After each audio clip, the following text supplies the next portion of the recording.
Davenport grandmother is celebrating a big win tonight for a special cause. Local 4 News first brought you the story of Gloria Seifert's journey back in 2015. That's shortly after she began fundraising for an all-inclusive playground in Davenport. The project was inspired by her grandson Gabe, who is disabled. We checked in with her in March when she was holding a fundraiser. Now the City Council is allocating thousands of capital improvement funds for that new playground. Local 4's Tahira Rahman spoke with her today about how important this step is for not only Gabe, but thousands across the Quad Cities. That is tonight's top story. Gloria Seifert has been on a mission to bring an inclusive playground to the city of Davenport since 2013. Now, thanks to some funding, that goal is just around the corner, and this spot here at Vanderveer Park couldn't be more perfect.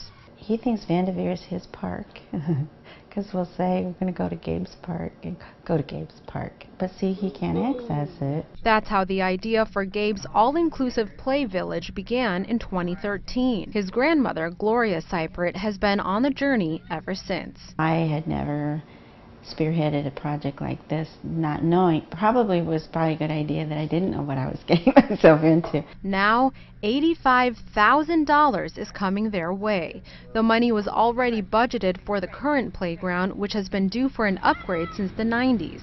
And now the city has found the perfect partner to take on that project. It's been a long journey, and I mean that, you know, but it was so worth it. Alderman Ray Ambrose has watched Gloria's efforts grow since 2013. She's worked incredibly hard over 5 years to find the funding to make it happen. And Gloria says the project is possible because of every penny from every neighbor, including the small ones from a Sunday school group at Risen Christ Lutheran Church in Davenport. They sent us a check for $198.75. Now, I cried when I opened that one up because you know it was their allowance, you know it was their lunch money, you know it was some chore that they did. Say thank you.